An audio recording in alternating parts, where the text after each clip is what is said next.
Bonjour, c'est Yacine de yagraphique.com. Donc j'ai créé cette vidéo un peu pour réagir à Amélie dans LinkedIn. Donc c'est par rapport à un article que j'avais publié en 2017 et qui s'intitule, si je me souviens bien, c'est comment voir les personnes qu'on a bloquées dans LinkedIn. Donc c'est un petit peu, c'est caché, hein, et donc il faut le trouver. C'est dans les paramètres de confidentialité LinkedIn. Mais voilà, c'est pas ça le problème. En fait, il n'y a pas de problème du tout en fait, hein, mais c'est juste que voilà, la personne m'avait cité un de mes, un bout d'extrait, un extrait de cet article-là, et qui était en fait que voici quelles sont les raisons en fait qui justifient le blocage d'une personne. Donc j'avais traité d'un sujet grave parce qu'en fait on ne bloque pas les personnes juste parce qu'elles ne nous plaisent pas, mais voilà, c'est juste parce qu'on les bloque pour des raisons qui sont plus ou moins graves. Donc c'est des atteintes personnelles, des atteintes à une marque, à une entreprise. Donc ce sont des choses qui sont graves. C'est par exemple le harcèlement moral aussi, hein. Il y a tous les types de harcèlement. Donc il y a aussi les commentaires négatifs. Il y a aussi le spam. Donc le spam, c'est le spam agressif, hein, c'est pas le spam voilà, juste d'une personne et qui vient et qui repart et qu'on n'entend plus parler. Non, c'est par exemple une personne qui vient et qui profite de votre popularité pour balancer ses liens. Et ça, je pense que on peut bloquer ces personnes pendant un moment. Donc voilà, donc j'ai cité quelques raisons qui permettent de bloquer une personne, mais aussi je dis dans l'article que on peut aussi débloquer ces personnes, hein. Donc c'est pas quelque chose qui est définitif. Quand on bloque une personne, on peut la débloquer d'ici 2 ou 3 mois. Ça dépend des cas, de la gravité. Alors, bien sûr, bloquer une personne, ce n'est pas une solution, hein. La solution, en fait, c'est soit la procédure judiciaire, donc si il y a des preuves, si la personne qui vous harcèle, voilà, elle vous nuit, quoi, elle nuit à votre personne, hein, à votre réputation, etc. Donc voilà, il y a des choses à faire et c'est pas juste le fait de bloquer une personne qui va résoudre le problème. Le fait de bloquer une personne, c'est peut-être un début, donc elle va s'acharner sur vous et elle va trouver d'autres moyens pour vous harceler autre part que sur LinkedIn. Sur LinkedIn aussi, mais aussi autre part. Donc il n'y a pas que ça. Voilà, c'est dans certains cas qu'on doit utiliser le blocage d'une personne. Et voilà, je déconseille de l'utiliser pour, par exemple, je sais pas, bloquer une personne dont l'avis ou le point de vue est différent du vôtre. Donc ça, c'est un petit peu n'importe quoi. Mais bon, chacun est libre de faire ce qu'il veut de la fonction de blocage de LinkedIn. Mais voilà, moi, c'est dans des cas très précis, hein, et des cas qui sont graves, quoi, en fait, hein.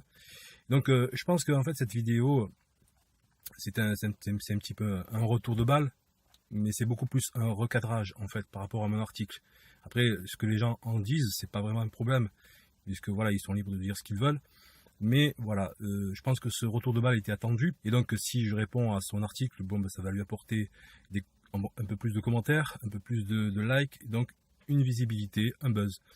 Donc voilà, je pense qu'elle attend ce retour de balle là, et puis j'en suis conscient, j'en suis très conscient. Mais le problème, c'est que c'est pas moi le problème en fait, c'est pas mon article le problème. Le problème, c'est que voilà, c'est un sujet qui est grave. Donc utiliser ce sujet grave pour pour faire du buzz, je trouve que c'est un petit peu malsain. Je le ferai pas, je n'échangerai pas la mort d'une personne ou la souffrance d'une personne en échange de likes, de commentaires, du nombre de vues. C'est pas quelque chose qui est dans mes valeurs. Voilà. Moi, je préfère que le monde avance, c'est mieux pour tout le monde. Et puis ça permet de progresser soi-même et de de faire progresser les gens qui vous suivent, voilà, qui sont autour de vous. J'ai lu quelques commentaires, donc c'est assez radical, hein, comme commentaire. Il y a donc en fait son post tourne autour il y a une certaine bipolarité, c'est-à-dire que soit oui c'est bien de bloquer une personne, soit non c'est pas bien. Et après, à la fin de son post, elle dit « Moi, perso, je ne bloque pas ». Donc, ça veut dire que c'est quelque chose qui est super bien de ne pas bloquer les gens. Surtout pour des raisons qui sont futiles. Donc, bon, elle a un petit peu raison, mais en fait, c'était pas le sujet de mon article. Mon article, c'était de dire que, voilà, il y a des personnes qu'on doit bloquer. Et cette fonction-là n'a pas été créée pour faire joli. C'est une fonction qui existe dans LinkedIn et elle doit être utilisée à bon escient. Maintenant, il y a d'autres personnes qui utilisent cette fonction de blocage pour voilà, pour faire leur veille et pour filtrer du contenu qui ne correspond pas à leurs attentes. Mais bon, je pense qu'il y a une mauvaise manière de faire. Parce que voilà, la personne a mal choisi les contacts de son réseau, donc il faut qu'elle fasse un travail au niveau du choix des personnes qui lui proposent une invitation ou voilà, ou du choix des personnes qu'elle voudrait avoir dans son réseau. Donc c'est quelque chose qui doit être fait, c'est un travail qui doit être fait au niveau de son réseau. Et puis voilà, donc la fonction de blocage n'est pas une fonction de filtrage, d'accord. Pour faire de la veille, il y a d'autres manières de faire de la veille que ça. Donc c'est pas pertinent du tout en plus, puisqu'une personne peut publier des choses utiles et des choses inutiles à la fois. Donc voilà, c'est pas quelque chose que je recommande. En même temps, il y a des personnes qui n'utilisent jamais la fonction de blocage pour des raisons soi-disant voilà, de liberté d'expression ou je sais pas quoi d'autres. Il y a une personne, j'ai vu dans un commentaire, qui dit que voilà, c'est une forme, le fait de bloquer des personnes, c'est une forme de censure. Donc c'est n'importe quoi. Je veux dire, j'ai remarqué qu'une chose, c'est que dès qu'un arabe parle dans les réseaux sociaux ou je sais pas, un article de presse, et dès que ça plaît pas les gens, il y a, du coup, il parle de censure, donc de liberté d'expression. C'est toujours, c'est collé à leur peau. La censure, la liberté d'expression, ce ne sont pas des choses qui doivent être instrumentalisées pour dire tout et n'importe quoi ou pour convaincre des gens, d'accord. Donc c'est pas quelque chose qui doit être instrumentalisé. Ce sont des valeurs qui sont, voilà, qui sont importante. Et puis donc la censure, donc cette personne dit n'importe quoi, puisque la censure, c'est quoi la censure? Donc c'est par exemple un média qui va empêcher de publier du contenu, d'accord, par un journaliste par exemple qui voudrait parler d'un sujet, et puis la direction lui dit non, tu ne parleras pas de ça, ou alors je sais pas, c'est un contributeur qui publie un article sur un sujet épineux, et puis la modération refuse de publier cet article-là pour des raisons voilà, politiques ou je sais pas quoi. Il y a aussi le fait d'ignorer les personnes. Par exemple, je suis un média et j'ignore que tel événement a eu lieu, ou alors j'ignore que telle personne a publié tel article. Et quand tous les médias se mettent ensemble pour ignorer telle personne, ben forcément c'est que ça crée de la censure. Donc là, la fonction de blocage dans LinkedIn, c'est une fonction qui n'a rien à voir avec la censure, puisque voilà, déjà le profil LinkedIn, c'est un profil ça tient du privé, d'accord. Donc c'est de la on est dans la sphère privée, donc c'est pas quelque chose on n'est pas un média, on n'est pas censé diffuser on n'est pas obligé de diffuser des informations ou de les partager ou de les commenter. C'est la sphère privée. D'ailleurs, on n'est pas obligé d'être visible dans LinkedIn. On peut être anonyme, donc on peut ne pas afficher son nom. On peut aussi ne pas apparaître dans les résultats de recherche de LinkedIn. Donc, il y a beaucoup de fonctionnalités qui permettent d'être anonyme dans LinkedIn. Ou ne pas aussi afficher sa photo, son avatar. Plus sa photo qu'avatar, puisque voilà, je conseille de mettre des avatars ou des images qui ne nous appartiennent pas. Mais voilà, c'est un autre sujet. Et donc, voilà, je voudrais continuer par rapport à cette histoire de censure. Oui, quand je bloque une personne, je voudrais que cette personne me foute la paix. Voilà, tout simplement.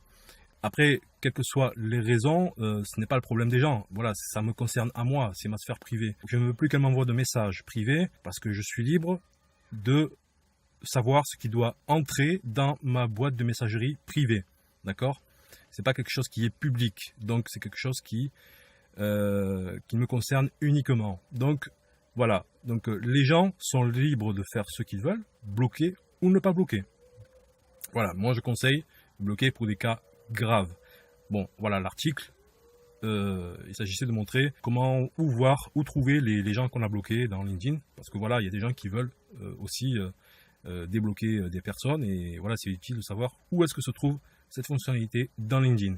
J'avais écrit aussi un autre article à ce sujet, mais indirectement, c'était par rapport au harcèlement des femmes dans LinkedIn. Il y a des femmes qui se font harceler, d'accord, par rapport à leur physique dans LinkedIn. Donc il y a des gens qui draguent, qui vont sur LinkedIn pour draguer aussi.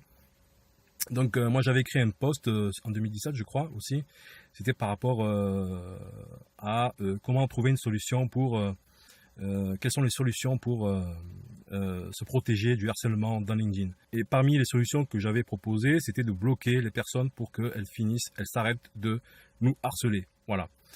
Tout simplement. Donc, je pense avoir fait le tour de la question. Bon, c'était plus un recadrage qu'une défense ou quelque chose d'autre. Voilà. Si vous êtes intéressé par la formation que je propose, la formation LinkedIn Expert, cliquez sur le lien qui apparaît juste au-dessus ou en dessous de la vidéo. Ça dépend où est-ce qu'elle est publiée. Et puis voilà, c'est une formation qui est grand public, qui est privée et qui s'adresse à des personnes qui veulent vraiment utiliser la puissance de LinkedIn, donc pour trouver soit un job, une offre de stage, d'alternance, je sais pas quoi d'autre, des clients, des fournisseurs, des partenaires. Voilà, il y a plein de choses. On peut obtenir plein de choses. Donc avec LinkedIn, c'est intéressant d'avoir ça, de connaître cet outil-là. Et puis voilà. Donc, merci d'avoir regardé cette vidéo et je vous dis à très bientôt avec yagraphique.com.